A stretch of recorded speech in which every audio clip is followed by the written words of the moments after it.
Okay, welcome. Unless there's questions, I'll just get started. All right.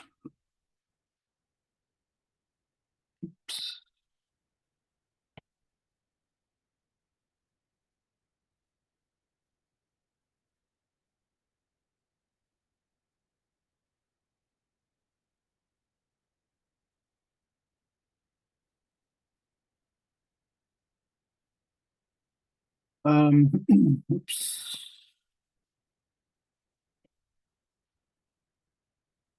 All right. So today I think we'll probably finish um,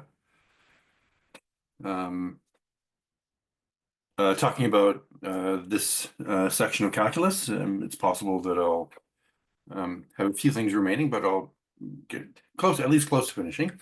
And then And then the next week, we'll start talking about differential geometry. So, having finished calculus, the next thing you do is talk about manifolds. So that'll start next week. Um, whether it's Monday or later Monday or Wednesday, we'll wait and see. Okay, so I'm going to finish up a few little things about mappings of class CK. So last time we talked about, for example, the CK dependence of weak integrals. So now what I want to do is and so that's about sort of swapping integrals and derivatives. And so now what I want to do is state a result which amounts to swapping limits and derivatives. And so again, what we'll see is that the result mirrors a result that you know from your sort of classical analysis course. I'll do it in probably more generality than you did it in your classical analysis course, um, but it will look very similar, and uh, it'll use the tools that we have often used for these kinds of things, namely the mean value theorem and continuous dependence of weak integrals on parameters. Okay, so just sort of more illustrations of those very useful ideas. Okay, so what's the setup? Okay. Um, so let me maybe title this exchanging. And so you'll see that it's not sort of the classical version of these kinds of results that you will see in your elementary analysis course, but it's to be thought of as being analogous to that. Okay, so exchanging limits and class CK.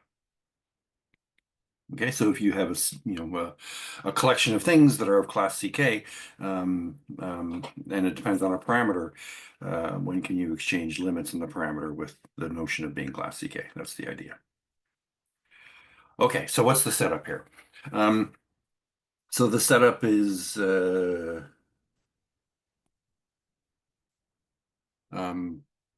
standard one. So we have locally convex spaces U and V. We have now a parameter space.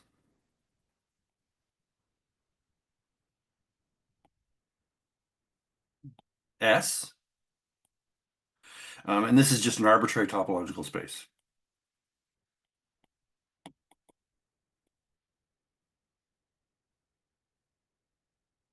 Okay, and then I have an O contained in V, sorry, U. And then a mapping phi, which depends on U, S, and takes values in V. All right, so this is a parameter dependent function. Okay, so that's the setup. And so I want to take why not? So I'll denote points in U, sorry, not U, O. I'll denote points in O by X and points in S by Y. All right, so we're going to take a point Y naught in S. And basically, the idea is that phi is going to be class CK away from this point Y naught. And then we want to understand if we take the limit of all the things as they approach Y naught, do you still end up with something that's class CK? So that's where this is headed. All right, so we're going to take Y naught in S, and this is going to be an accumulation point. I'll remind you what that is. Okay, so it means that for every neighborhood n in S of Y naught, n take away Y naught is not empty. Okay, so the idea is it's not an isolated point. That's what this means. Okay, because we're going to take limits as things approach Y naught. All right, so now we're going to assume. So you need some assumptions on all of this stuff. Okay, so assume. So first, phi.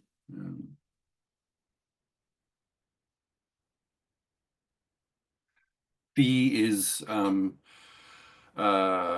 continuous on all of O cross S. Okay, so phi is C0 of O cross S into V. Okay.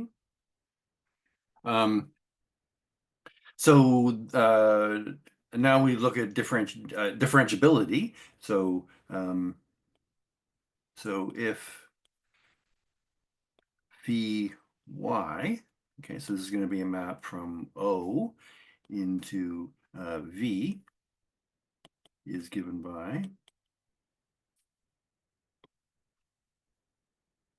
phi y of x equals phi of x and y. Okay, so y is in S, and so this is just phi with the value y in the parameter y frozen. Okay, and so I'm going to ask that phi y be of class CK. Okay.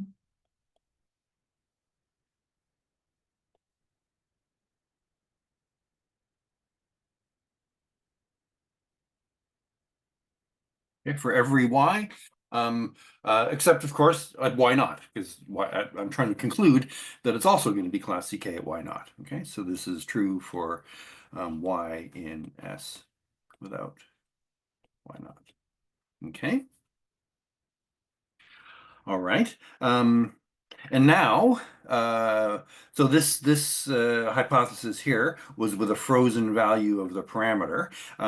So now I want to say something about how the derivatives of phi vary with y. Okay, and I'll do that as follows. So there exists a function. So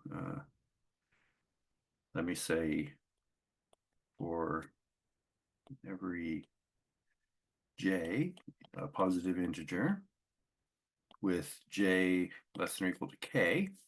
Okay, so we're going to work with the jth derivatives of phi. Okay, so there exists a phi j, sorry, a psi j, I'll call it. So psi j, and this is going to map O cross S, S take away y naught into V. Okay, such that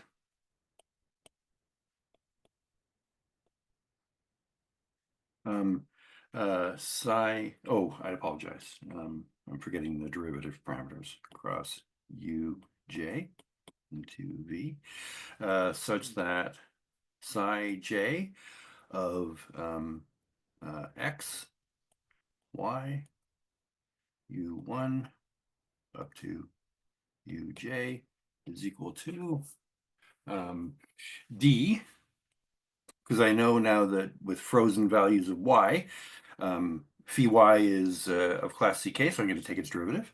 So d phi y, okay, of x u1 u j, okay. And I should say here, so psi j is continuous. So there exists a continuous psi j, so that's true.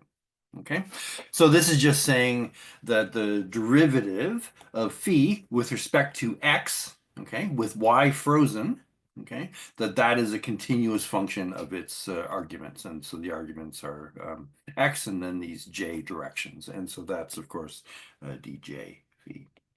Okay, all right. Okay, so those are the assumptions. Okay, then, so what would you like to conclude? You would like to conclude that uh, that phi is the basically statement two can be extended to hold at y naught. Okay, so that in other words, phi at y naught frozen is of class ck. Right, so that's one thing I'd like to conclude. And then the other thing I'd like to conclude is that these functions, psi j, okay, and I'm sorry, yeah, sorry, I didn't say this quite the way I wanted to. Psi j has to be continuous on all of s. Apologies, okay. And then this expression here has to hold as long as y is not equal to y naught. So sorry about that. Okay, so this is true for um, uh, x, y, u1, uj in O cross s, take away y naught cross uj. Okay. And so I know that away from y naught, okay, that this mapping is exactly the jth derivative of phi, and I'd like for that to extend to y naught. Okay, so those are the conclusions that you'd like to get here. And so, of course, those are the conclusions that we do get, or else I wouldn't be talking about this. Okay, so then,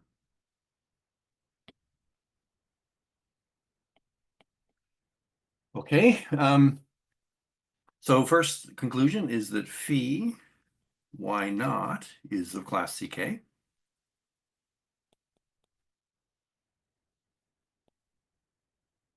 Right? And then the second conclusion is that this statement holds at y naught also. Okay, so d j phi y naught of x u1 up to uj is equal to psi j of x y u1 up to uj. Okay. All right. So like I said, this is a sort of classical elementary analysis statement. All right.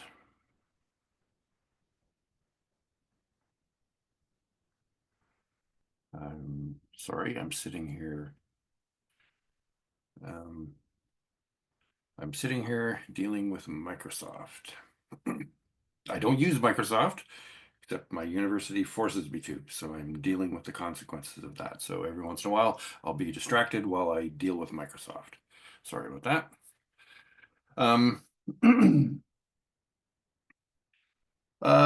Okay, good. So let's prove this.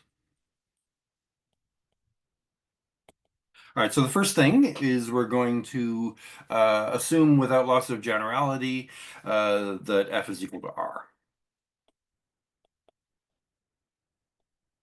And this is an example of something that I said would come up. Um,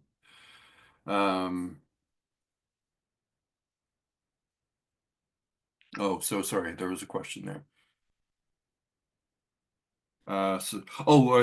I assume you meant this J here. Um, uh, and it maybe makes more sense visually to put it there, but it's just a subscript. It's just a index. I can put it wherever I want, and I've chosen to put it down.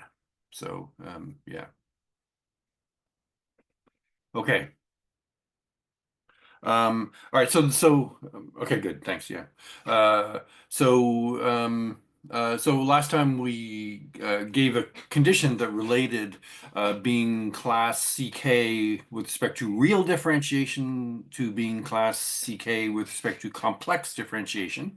And so I'm going to claim that if it holds for the real case, then it'll also hold for the complex case. All right. So uh, let's see how that works. Okay, so first we claim that um, without loss of generality, um, we're going to take because we're going to use integrals. So we need to be working with real scale with the real scalar field. Okay, so we're going to take f equals r. Okay, so so to see this, so let's eliminate this possibility, or let's show first that if it holds for R, then it holds for C. Okay. So to see this, we need only show that if um, D1, okay, so remember last time the condition that we had, so excuse me, I'm going to scroll up here to look at the result that we had. Right, so this was the result that related C1 real with C1 complex. And you'll see here that the condition involved the derivative, just the first derivative of phi had to be complex linear. Okay. And so what we're going to do is we're going to show uh, um, um, that that holds at y naught, basically. Okay. So we need to show that if d phi y naught exists um, for the real vector space structure.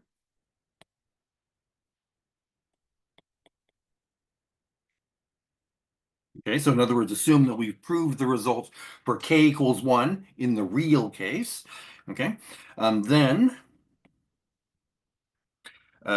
d phi y naught is C linear. Um, in the second argument. Well, yeah, in the second argument. Yeah. Right, because that was the result. We had to show that the real derivative was complex linear. Okay, so this is easy though.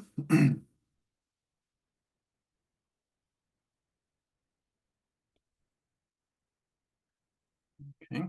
So by the way, I also seem to be working with an updated version of Zoom, which doesn't give me the bottom menu panel.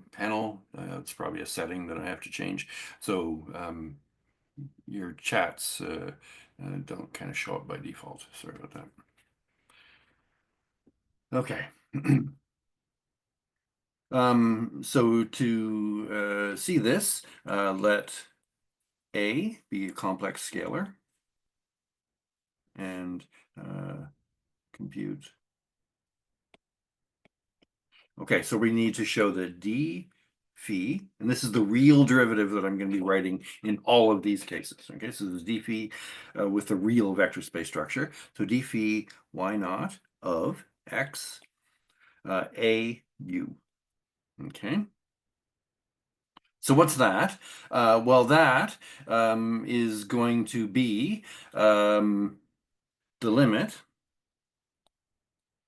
as y goes to y naught Okay, because I know, because I'm assuming that the result holds for k equals 1 in the real case. Okay, and so I know that that formula holds for every y. Okay. Oh, and sorry, there was a typo there. And so why not? Okay. So this formula holds for every y. Psi j is continuous, and so therefore if I take the limit as y goes to y naught, I get the following thing. So d phi y of x a u. Okay. Right? Because again, that's because I'm assuming that I've proved the result in the real case for k equals 1.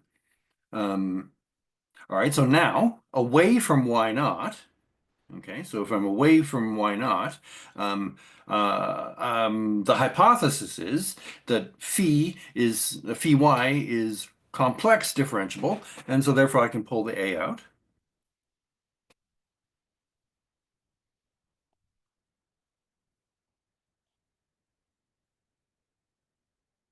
This is really elementary, but I'm going to go through the steps anyway. Okay, and then here um,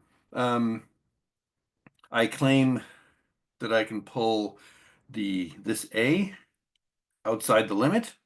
Okay, and the reason that you can do that is because of continuity of scalar multiplication. Okay, so I can pull a limit inside the multiplication by a, and then you simply get a d phi y naught x u as desired. Okay. All right, so this just shows you can assume without loss of generality that you're working in the complex scalar, or sorry, with real scalars. Okay. Okay, so now proof by induction.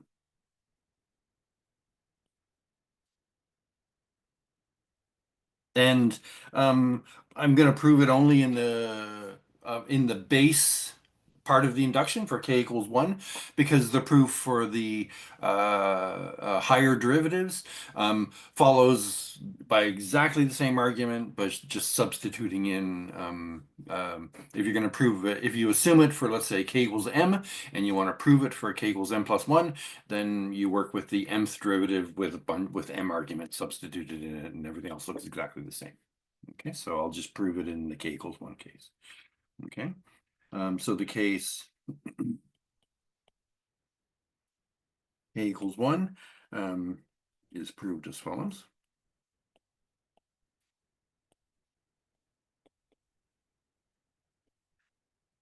Okay.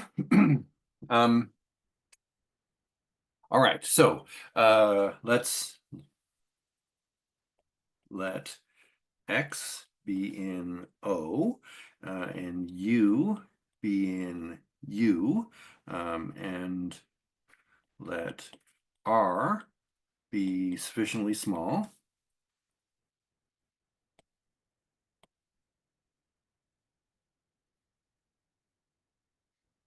that x plus TU is in O, as long as T is between minus R and R. Okay, so I can always do this because O is open. All right. And now let's define some subsidiary mapping. So also here, so I'm going to be writing weak integrals.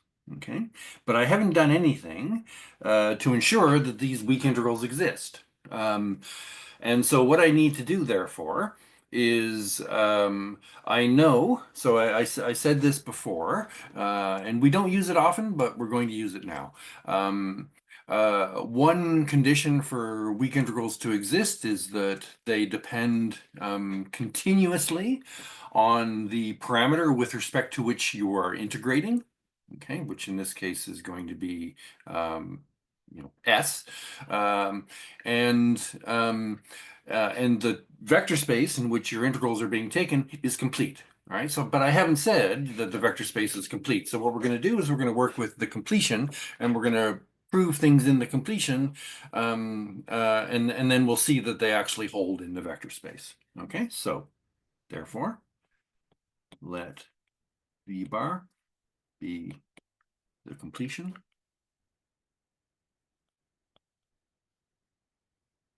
of V. So I should say this business with completions, um, in many cases in practice, it doesn't arise uh, um, because because the many of the topological vector spaces that you work with in practice are complete, but it's nice to develop a theory that doesn't require completion. Okay. All right. All right. So we have the completion. So then I'm going to define, oops, a mapping, which I'm going to call capital theta. Okay. And this is going to be a mapping from S cross, and I have this little number R, into the completion of V. Okay, and it's going to be defined by, so it's going to take a point Y and a T, and it's going to map it to phi. So remember X here and U are fixed. Okay, phi Y plus the weak integral from 0 to 1. I have this function psi1.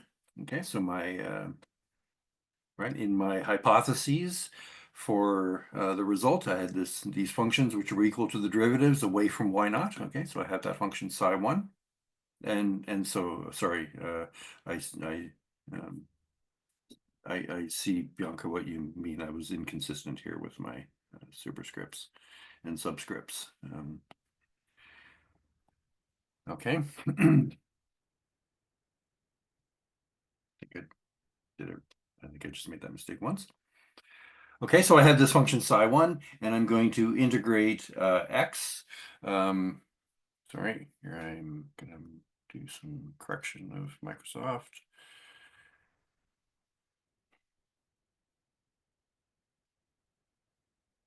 If you hear the increasing frustration in my voice, that's not by mistake.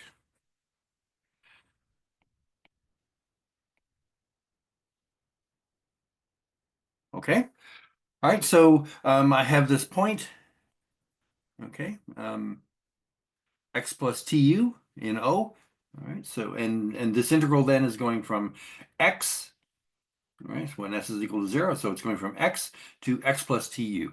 All right, that's what that weak integral is. All right, and so this looks very. Remember that away from y naught, psi1 is equal to d phi, and so this is looking like the mean value theorem, right? So we're going to use the mean value theorem here in a second. Okay. All right. And so notice the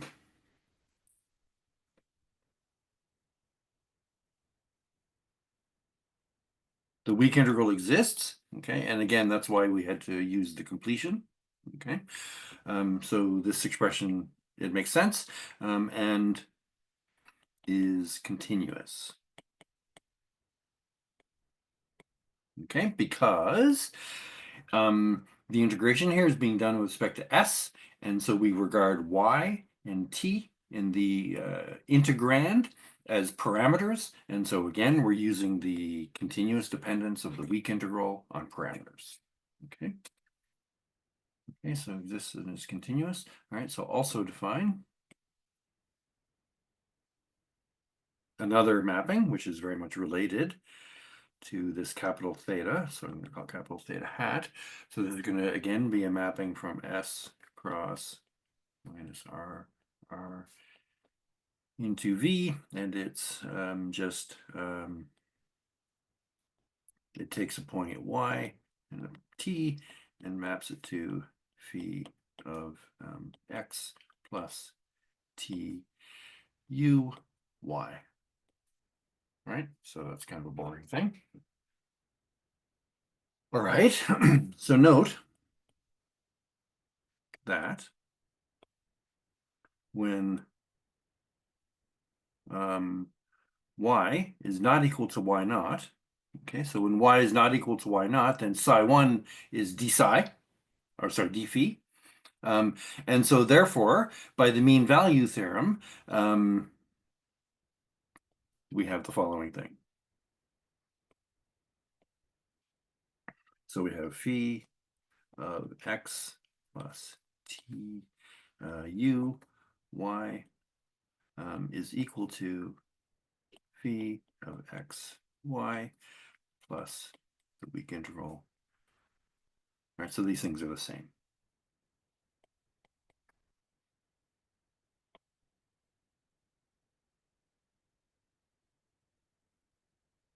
Okay. So i.e.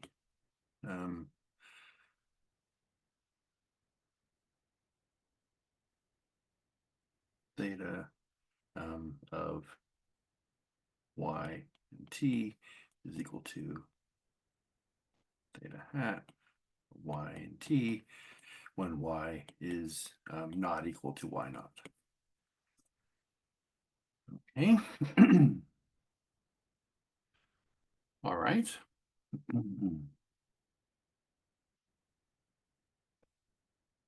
Okay.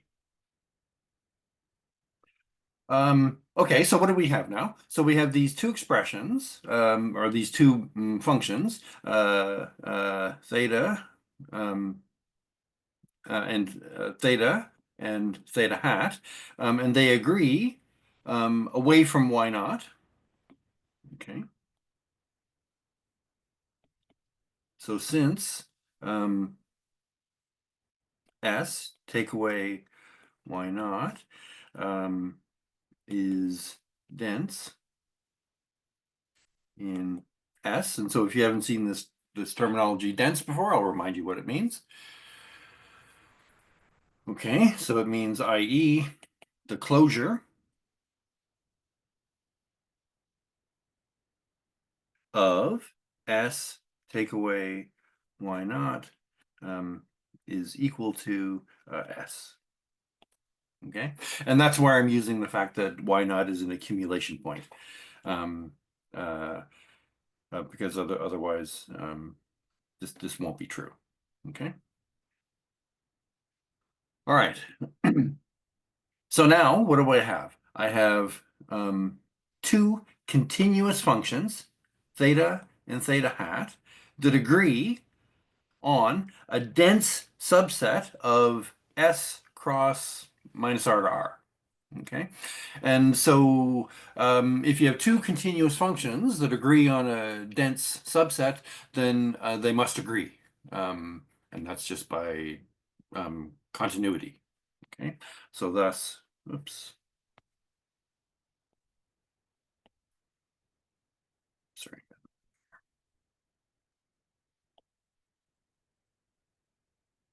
Okay. All right, good. Okay, so now we can set out to prove what we want. Okay. All right, so we're now going to use this equality at y naught. Okay. And again, we just concluded that by this density argument. Okay, so therefore, okay, so I'm just going to write down, oops, this when y is equal to y naught. Okay, so it is phi y naught of x plus tu is, okay, so this one is theta hat on this side, and then on the other side, I'm going to put theta. Okay, so theta is phi of x, y plus the weak integral from 0 to 1, psi 1 of x plus tu y u. Yes. Okay. And now what I'm going to do is I'm going to make a change of variable inside this integral. Oh, sorry, I forgot my s in there. So there's an s. Okay. So I'm going to make a change of variable from s to st. Okay. And when you make the change of variable and change the limits and everything, this amounts to phi of x, y plus integral from 0 to t. So the upper limit changes by the change of variable formula. All right. Psi 1 of x plus su, because now the new s is the former st. Sorry, yu ds. All right. Okay. Now, what do I have? I have this integral. So now the upper limit, this is an indefinite integral, and it depends continuously on s. Okay. Um, and so I can use now the fundamental theorem of calculus. Okay, to get that this thing, first of all, is differentiable, well, continuously differentiable in fact, and its derivative is the integrand. Okay, so by the fundamental theorem of calculus, okay, this mapping, t goes to integral from 0 to t, 1 of x plus su, y, u, ds is of class C1, and its derivative at t equals 0 is psi 1 of x. Okay, so it's the integrand evaluated at s equals 0. So y u. Okay. All right, so therefore, so now finally we can take a difference quotient and calculate derivatives.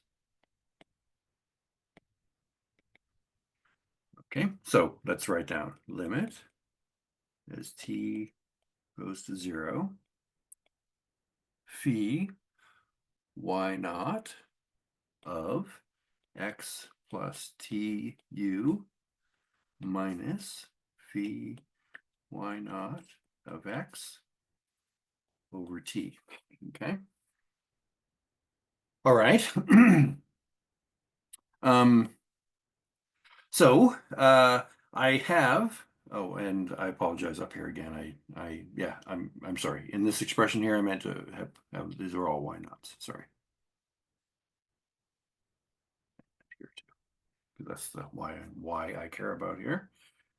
All right. And so all right, so in my numerator, I have this minus this, which is necessarily equal to that. Okay. All right, so this is the limit as t goes to 0, 1 over t, integral from 0 to t, psi 1 of x plus su y ds.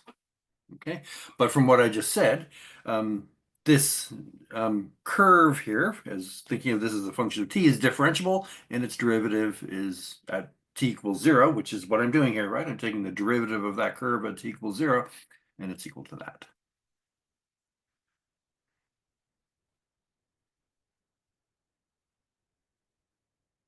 Okay, and that does it. Okay, so therefore, d phi y naught of x and u is equal to psi 1 of, and again, sorry, I keep forgetting my y naught. Okay, psi 1 of x, y naught, u. Okay, and because psi 1 is hypothesized to be continuous, this shows that d phi is continuous as a function of y, including at y equals y naught. Okay, so that's the proof for k equals 1.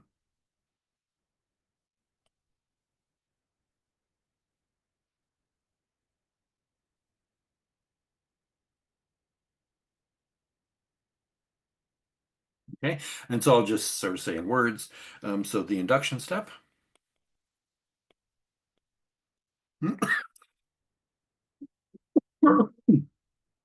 Excuse me.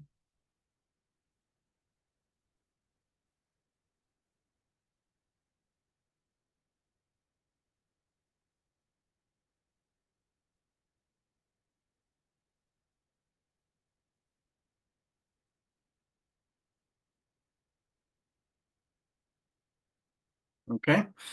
All right, so it's essentially the same,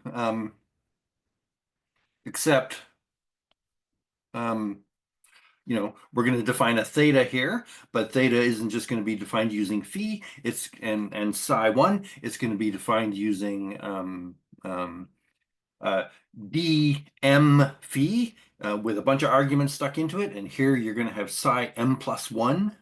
Okay, which you have assumed exists and is continuous.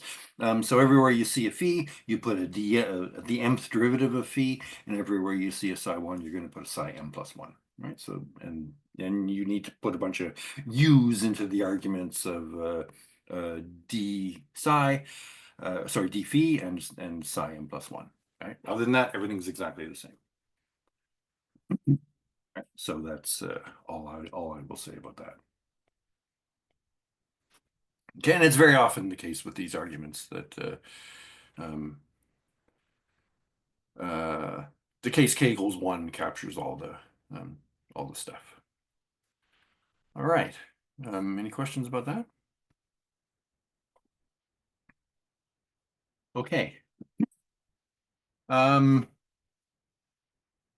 let's now look at mappings and products and subspaces. Okay. Okay, so differentiability. Let's first look at products. Okay, so differentiability, and sorry, maybe let me abbreviate that just by saying class CK for function for mappings whose domain is a product. And I'm not going to say much about this because it's mainly just notation.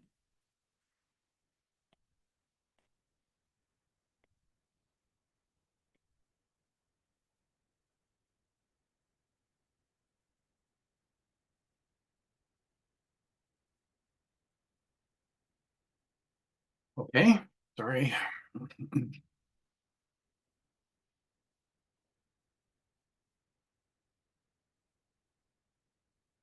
All right. Okay, so let and so we were so the idea here is that the domain topological vector space U is going to be a product um, of U's, and here um, uh, let's just work with a pair of things. Okay, so we're going to take U1, U2, and so you can generalize to where cases where the domain is a arbitrary but finite product of these U's, but let's not do that.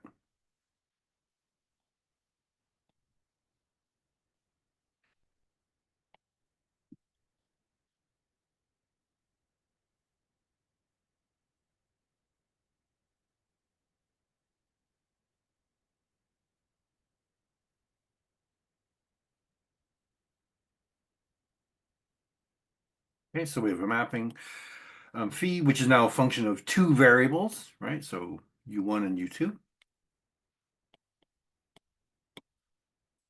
All right, so we talked about in the first derivative case here, okay?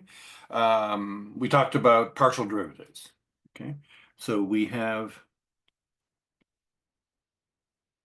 higher order analogs of the first order partial derivatives that we talked about before.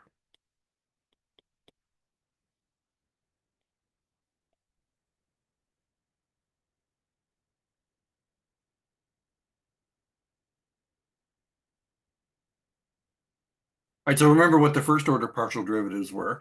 So they were, so I'll write them down again because um,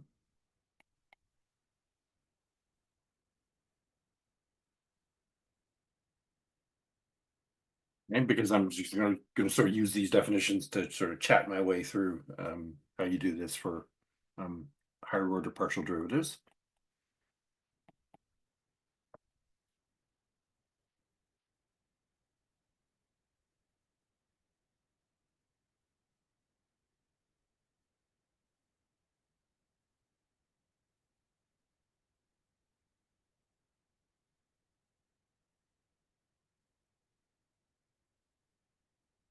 Okay, so the first partial derivative is, so we're working with the first argument, and so you freeze the second argument, okay, and then take derivatives in the direction u1 in x1. And similarly with the second.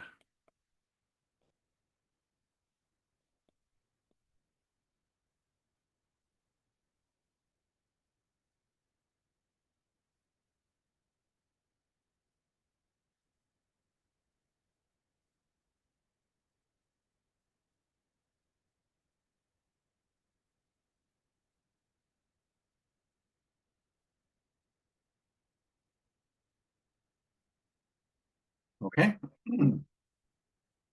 All right. So now, and so again, I'm not going to go through all the mess required to make all of this precise. All right. But so let's say you wanted to define, let's say D2, D1 phi. Okay. How would you do that? Well, so first, what are the arguments going to be? Okay, so it's going to depend on x1 and x1 and x2. Okay, then phi one, or sorry, d1 phi depends on u1. Okay. Okay, and then I'm going to be differentiating it now in the second entry. Right? So there's going to be also, let's say, u2 there. Okay, and what's this going to be? Well, it's going to be the only thing it can be. Okay, so I'm just going to write down a similar formula to what I wrote here, replacing phi with d1 phi. Okay, so it's d1 phi of x1 plus t u2 u1 minus d1 phi of x1 x2 u1 over t. Okay.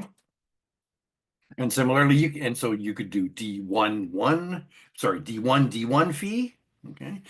And all possible combinations, right? And then you can keep doing this. And I will summarize the sort of outcome of the keep doing this operation by saying this. So doing this recursively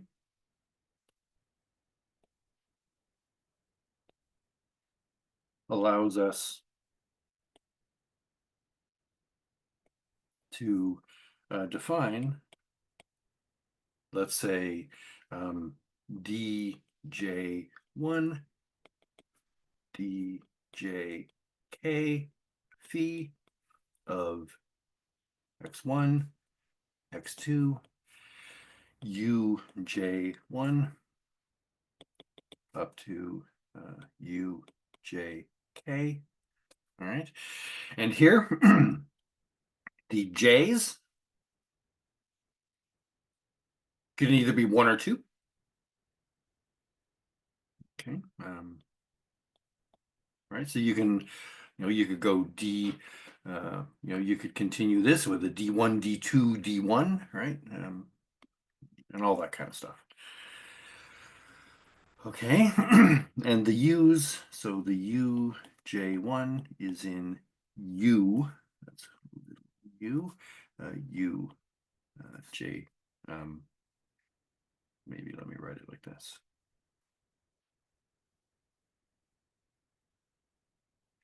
L is in JL for L, going from 1, A. All right. All right. So, and again, you write down these limits, but of course they may not exist. And so, you can say, I can write this expression down and then ask that the expression actually exist. And so if you do that, then you actually get a result out of this. Okay, so first let me just say these are the iterated partial derivatives.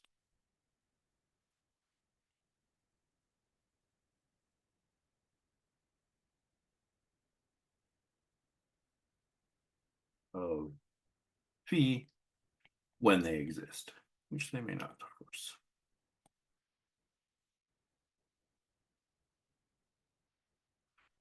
Okay, so there's a result here, and the result is that phi is of class CK if and only if all partial derivatives, iterated partial derivatives up to order K exist. Okay. So the following are equivalent. So phi. Okay, so the notation in the proposition is just exactly that I introduced above. So phi is CKF. O, phi. Okay. And then the second statement is that all iterated partial derivatives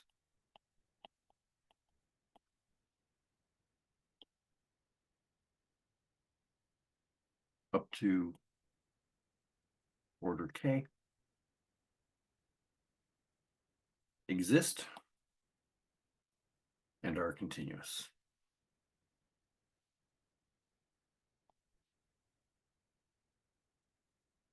Okay.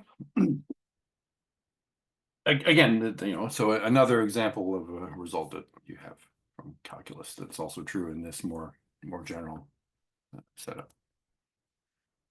All right, good. So that takes care of the case when the domain is a product. What about when the codomain is a product?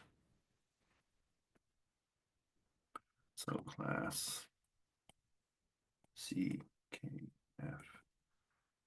mappings when the codomain is a product.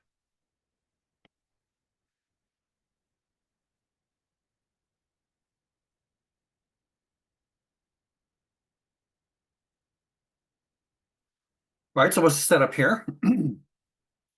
U and V A is an arbitrary index set here. So these I can have arbitrarily many of these V's, not finitely, not even necessarily countably many, just any collection.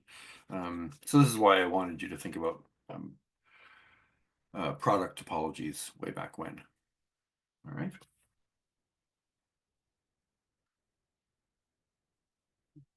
Open subset O in U and a mapping phi from O into the product.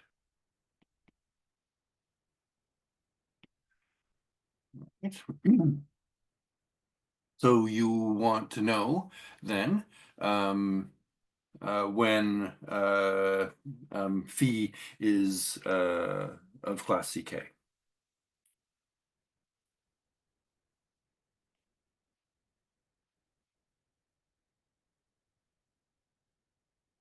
And this one's easy.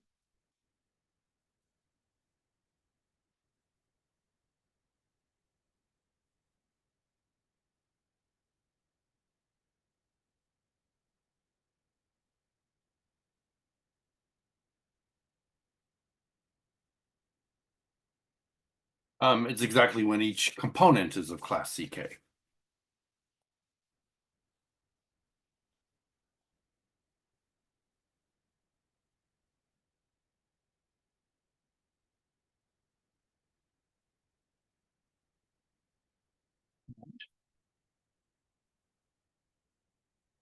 Okay. All right, and so we did this in the case of k equals 1. And it's really elementary. Um, if you understand a few basic things. So the thing you have to keep in mind, why this result is kind of obvious. Um, so when you say that something is CK and it takes values in this product, well, how do you verify, for example, C1-ness? You verify C1-ness by taking a difference quotient and then taking the limit as t goes to 0. But what is a limit in a product? Well, a limit in a product is a product of the limits. So in other words, when you take a limit of things in a product, that means, by definition of the product topology, that you're taking the limit in each component, okay, which is what you're doing here, okay. So that's why it was true in the case of k equals 1. Um, let's think about arbitrary k, all right. And this is really easy, but I think it's worth spelling it out because it gives another instance of a situation where you use the definition of CK. All right, so let me indicate how you do that. Okay. All right, so sorry, we're going to prove that 1 implies 2. Okay. All right, so we know that phi is of class CK, and we want to prove that the projections are of class CK. Okay. All right, so this was so the proof is by induction. Um,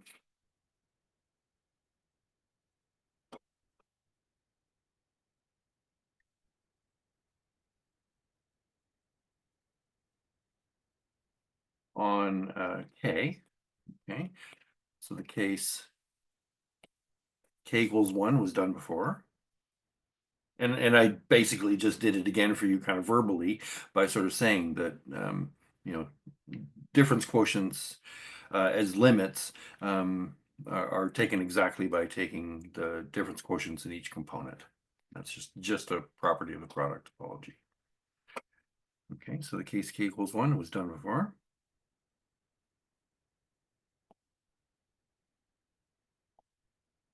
Okay, so assume that it's true for k equals m.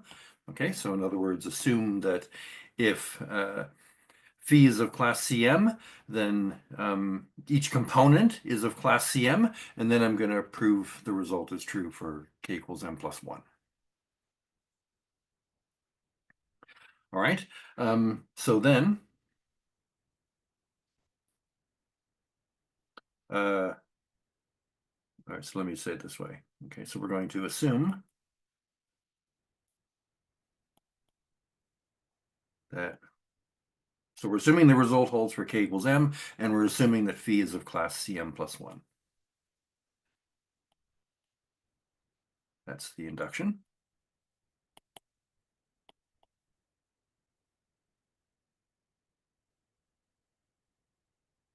All right, so then by our result in the case k equals 1, oh, here I go.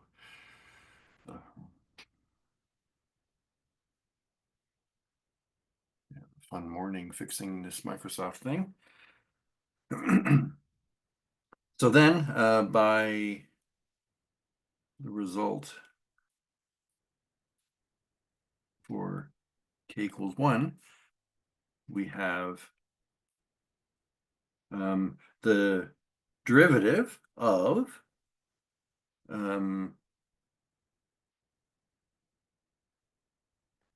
this is the same thing as the, sorry.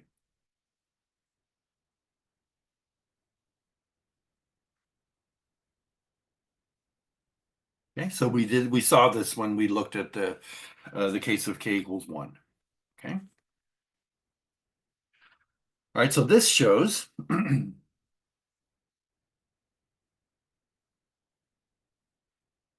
that if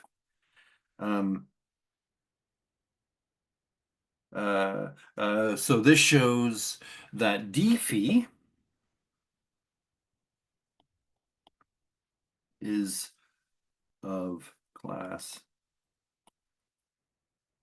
CM by the induction hypothesis.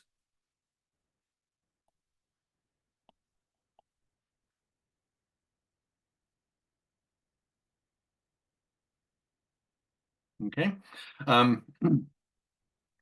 So so the induction hypothesis, so what we need to do is we need to show that d of this thing is of class CM. Sorry, we need to show that this thing is of class CM plus 1, which means that we have to show that d of this thing is of class CM. That's the definition of class CM plus 1, right? That the class CM plus 1 means C1, and the derivative is of class CM.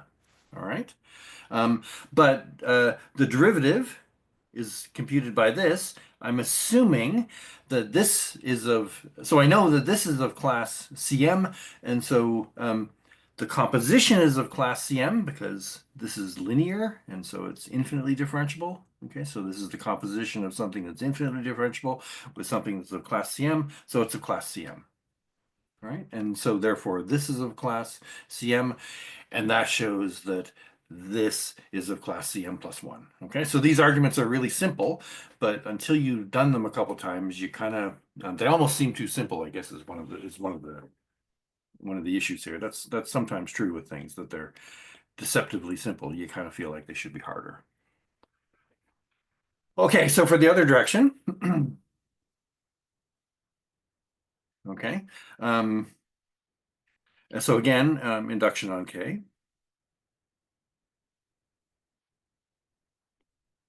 And the k equals 1 case was done previously.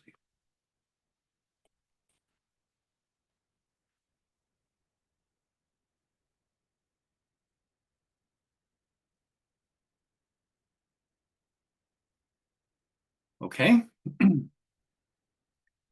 All right. So here, you are assuming now. Okay, so assume the result true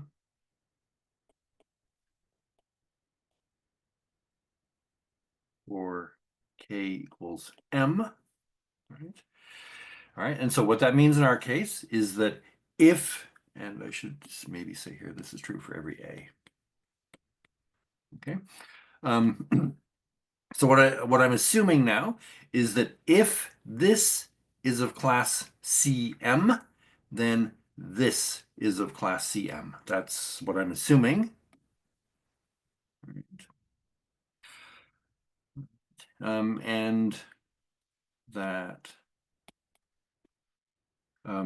the assumption holds for k equals m plus 1. Okay, so I'm assuming that P R A composed with phi is of class CM plus 1, sorry, CM.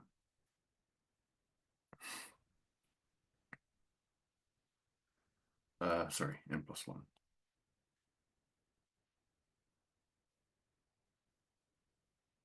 Oh, A for every A. Okay, so again, we just use that formula, but we kind of use it in reverse now.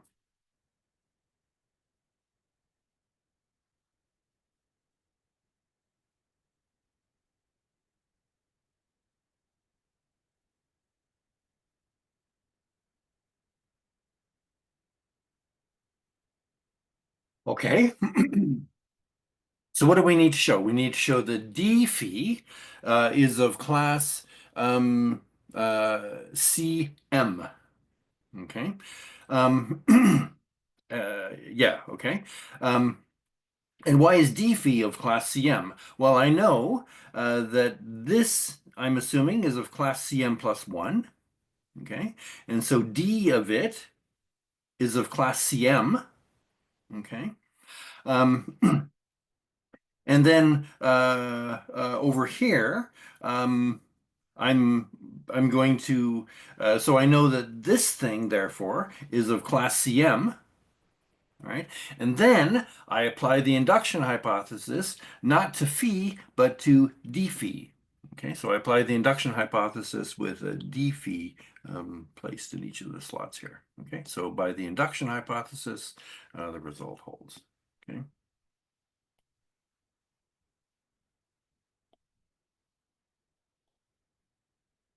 So my suggestion would be to try to, if that argument seems unclear, and I totally get that it should, um, think about it carefully.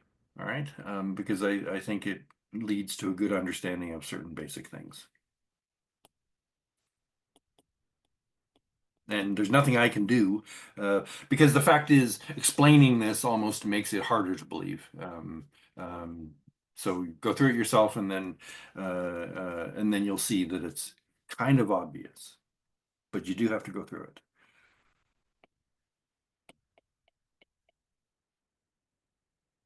Okay, good. All right, so that's products on the domain and the codomain. All right.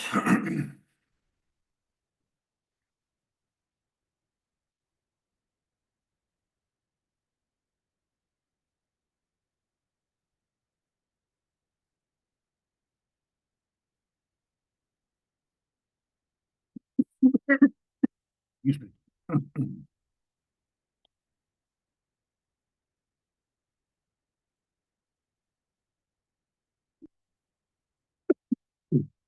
Excuse me. All right. Um, All right, so now I'm gonna do something which seems like you shouldn't have to do it based on things that you're sort of familiar with, but things are a little tiny bit different here. So let's see why. Okay, so we're gonna let again U and V be LCSs. O, an open subset of U.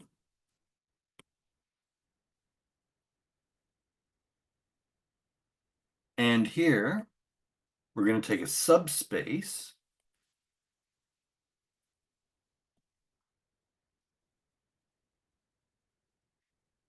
W of V, and we're going to take a mapping phi, as always, from O into V, but now we're going to ask that the image of phi lie inside W.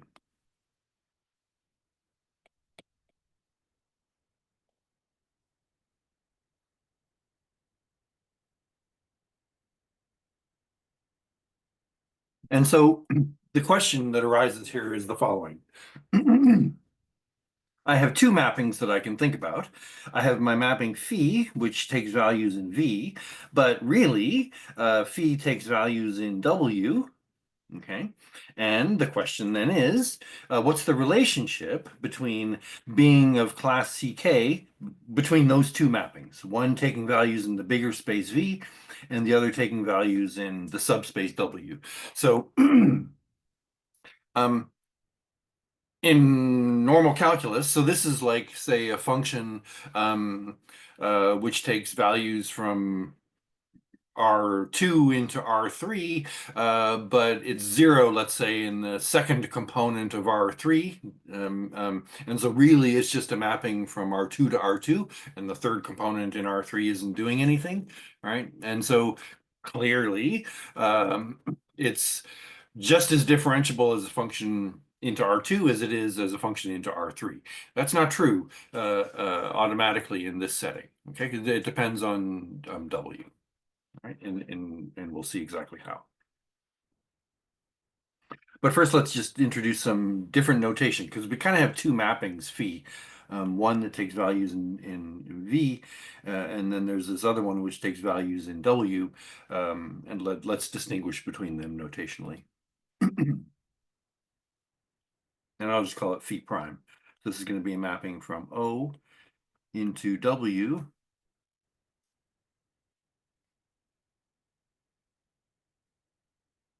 be such that phi is equal to iota W. I'll tell you what iota W is, composed with phi prime, where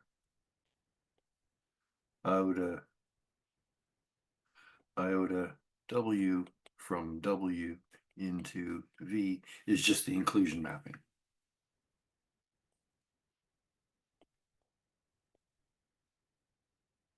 Okay, so W is a subspace of V, and so iota V W just maps the point in W to the same point in V. Okay. um, okay. So then, so there's an actual result here. So let me say the result.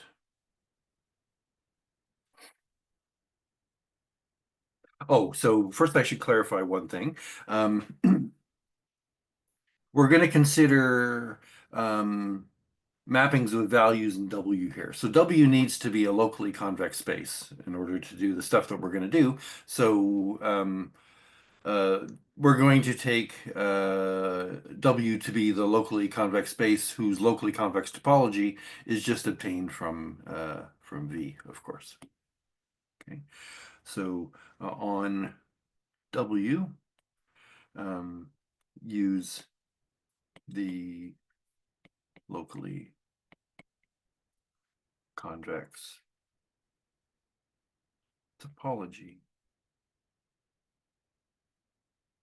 induced from V. And I'll remind you what that is, i.e. a subset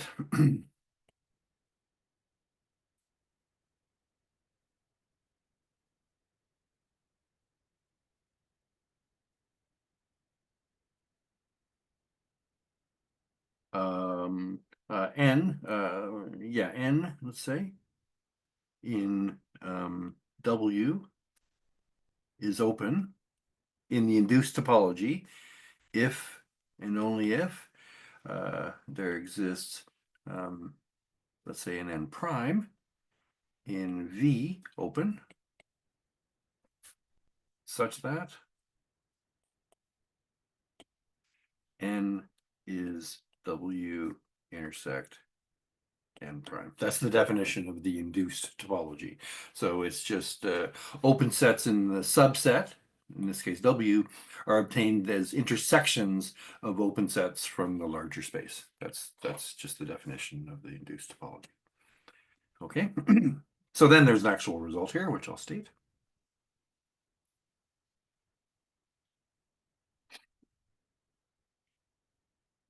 So if W is sequentially closed, and I'll again say what that means, although I think it's clear from just from grammar.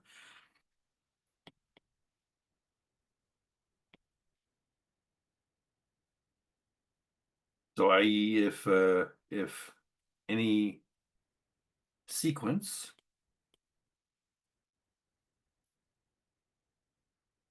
let's say Wj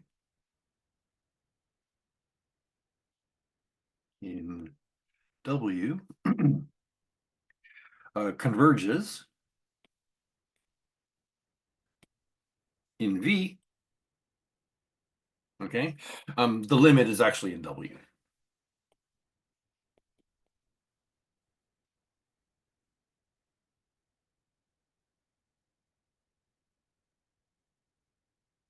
Okay, so the usual notion of closed that you learned in analysis can be phrased like this. So a set's closed. In your elementary analysis course, the set's closed when, if you take a sequence of points in that set that converges, that the limit is in the set. That's what it means for a set to be closed. Um, that definition of closedness is not sufficient for working with more complicated topological spaces, including these. And so that notion of closedness, where convergent sequences converge in the set, that's called sequentially closed. And it's not, it's a weaker notion of closedness than actual closedness, but it's the notion we need here, and you'll see why. Okay, so if W is sequentially closed, then the following are equivalent. 1, phi is of class CK.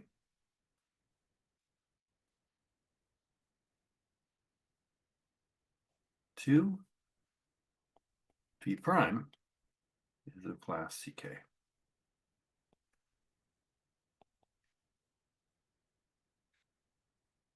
Okay. All right, so this isn't difficult, and maybe I'll um, um, just sort of sketch the idea rather than go through the details so I don't finish too late today. So if, so 2 implies 1 is clear,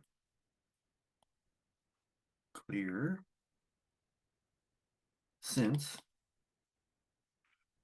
phi is equal to iota W composed with phi prime, okay? That's the definition of phi prime. And so phi is a composition, and I'm assuming that this is of class CK. Iota W is a continuous linear map, so it's of class C infinity, right? And so I'm composing a C infinity map with a CK map, and that will be CK.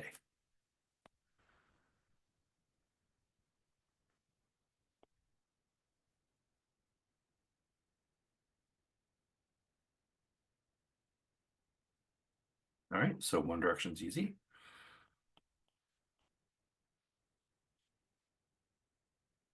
Okay, and so let me just give you the important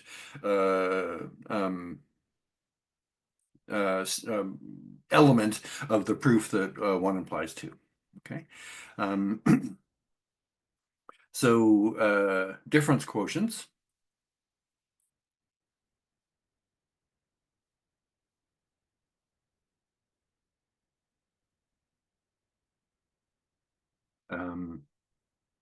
Limit as t goes to 0, phi of x plus tu minus phi of x over t can be regarded as convergence of these can be phrased as convergence of sequences.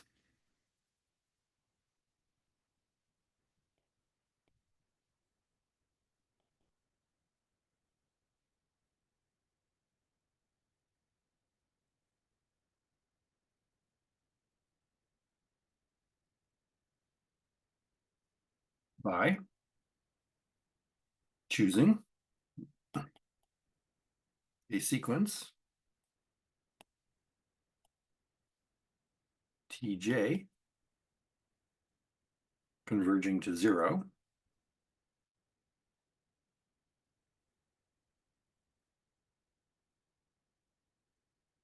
And noting that